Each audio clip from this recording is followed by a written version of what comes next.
Assalamualaikum warahmatullahi wabarakatuh. Salam sejahtera rekan-rekan mahasiswa, mahasiswi semester 3 yang dimuliakan oleh Allah Subhanahu wa taala, bahwa pada hari ini kita tetap akan melaksanakan amanah dalam proses belajar dengan mata kuliah hukum pidana, ya.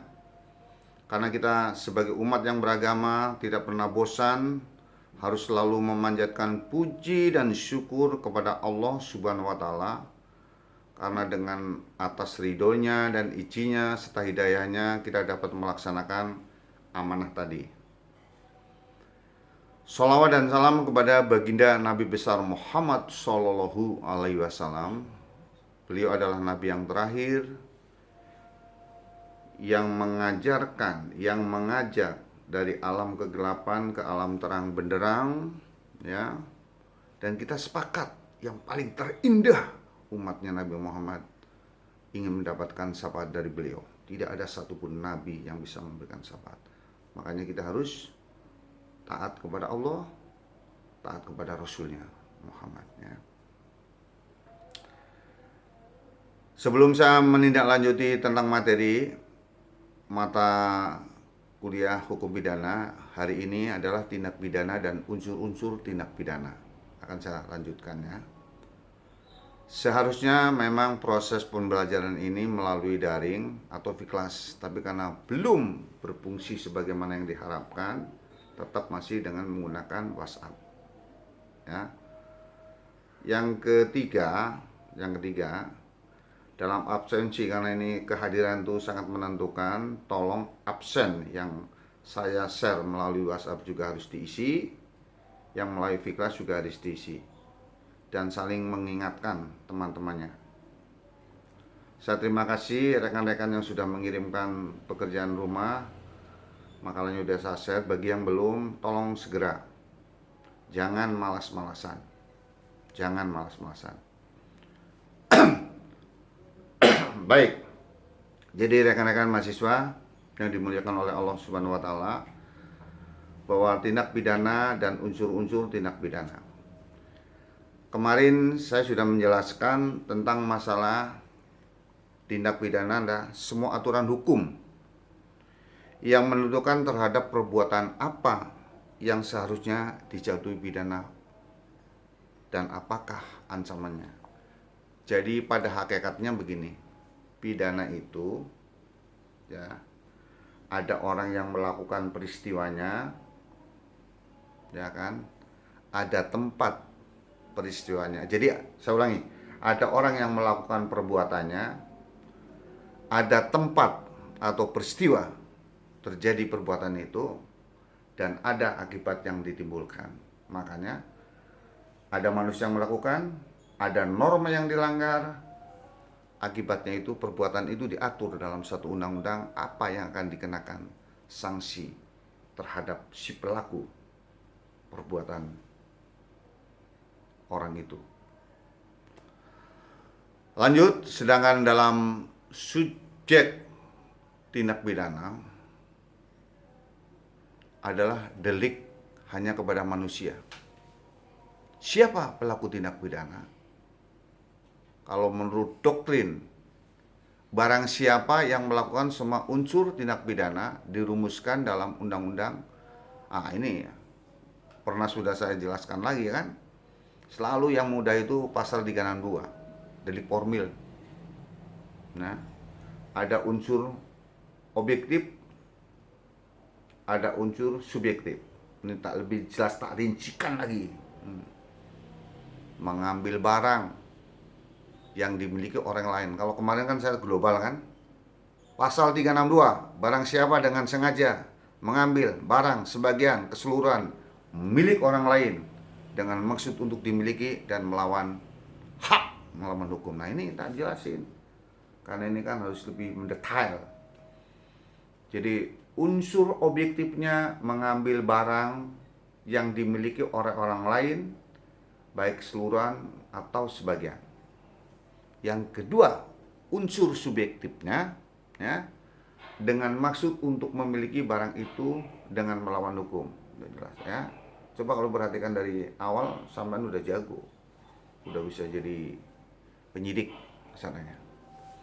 Terus contoh sama lagi, pasal 338 delik materi unsurnya, unsur objektifnya. Ngerti nggak? 338 pembunuhan.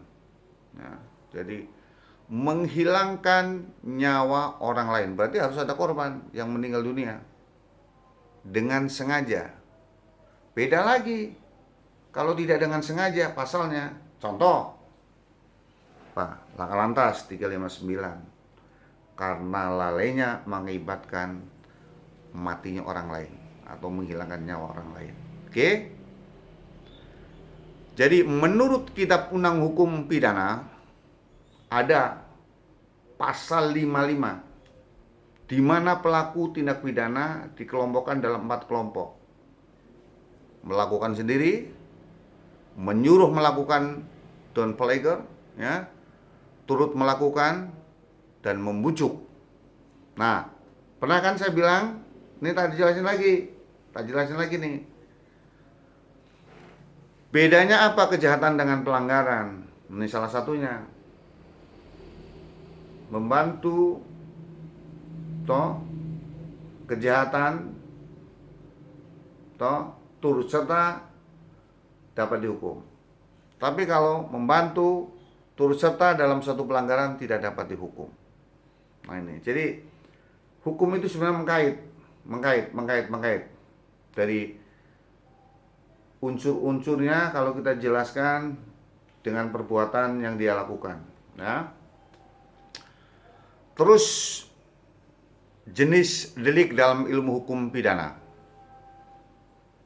ada beberapa, yaitu delik formil 242 pasalnya memberi keterangan palsu, dequalis, memberi keterangan palsu. Oh, jadi 242 memberi keterangan palsu, kesaksian palsu, sumpah palsu. Sedangkan 263 membuat surat palsu, memalsukan surat. Jadi yang tadinya tidak ada menjadi ada, dequaliset. Tadi saya salah tadi ngomong keterangan pokok dequaliset, yang 263. Terus 362 pencurian. Ini contoh delik formil.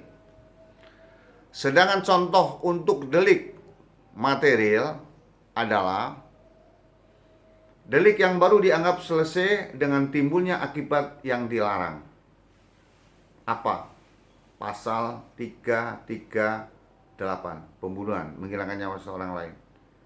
Pasal 351, penganiayaan. Nah, delik formil ini yang dilarang, perbuatan sebagai delik material yang dilarang adalah akibatnya. Akibat yang ditimbulkan. Nah, sedangkan delik atau dolus, tindak pidana yang dilarang yang dilakukan dengan sengaja. Contoh itu tadi 338, sengaja menghilangkan nyawa seseorang. 187, sengaja membakar menjadikan letusan atau mengakibatkan banjir. Tapi kalau misalnya itu faktor kelalaian atau tidak kesengajaan, dalam deliknya itu adalah delik kulfa, tidak ada masalah. Beda, pengeterapan pasalnya itu beda, ya. Nah ini contoh delik kulfa yang mempunyai unsur kelalaian. Contoh 359. Tuh, jelas dari awal sudah saya menjelaskan ya. 188. Karena kesalahan menyebabkan kebakaran banjir. Contoh misalnya arus pendek.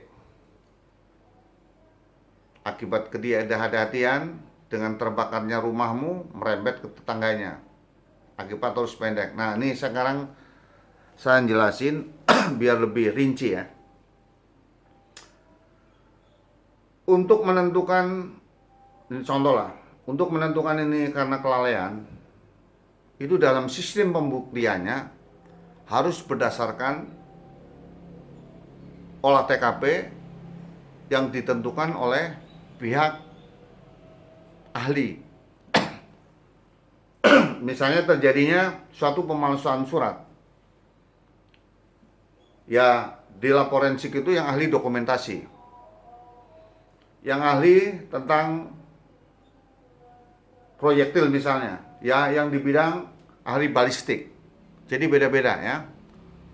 Unsur-unsur yang akan diarahkan dalam hal persangkakan pasal itu tetap mendasari, ini ya, dalam sistem pembuktiannya ini tetap mendasari pasal 184 KUHP. Ada 5 alat bukti yang sah: keterangan saksi, ahli, petunjuk, surat, dan terdakwa. Ya, ini jelas. Jadi saya rinci betul, biar mahasiswaku, wah ternyata kalau ketemu sama Pak Polisi penyidik, sama nggak usah ragu-ragu ya. Masa dosennya pengakunya mantan penyidik, sama ragu-ragu, malu-maluin. Nah, oke ya, jangan malu-maluin loh. Makanya tampil harus percaya diri. Terus ada delik aduan. Saya juga pernah cerita ini. Delik aduan itu berzina. Nah, tindak pidananya bisa dituntut jika adanya aduan. Contohnya pasal 284 perzinaan.